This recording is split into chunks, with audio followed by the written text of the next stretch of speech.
Hello everyone and welcome back to another video from Appst Academy.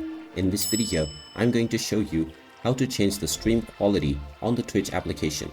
So let's get started right away. First of all, open up the Twitch app on your device, and once you open it up, proceed forward with logging in using your credentials. Once you are logged in and taken into the homepage, you will be able to watch various different live streams. Now, if you wish to change the quality of any stream that you are watching, just tap on this stream and then tap on the gear icon at the top right corner. This will now take you into the options page. From this page, underneath quality options, you can just choose the picture quality or the stream quality within which you wish to watch the live stream.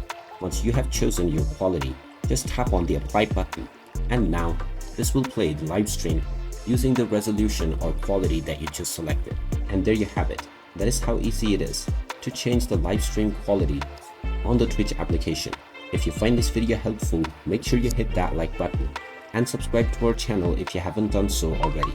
Also ring that notification bell to never miss another update from us. Thank you for watching, and I will see you again in the next video.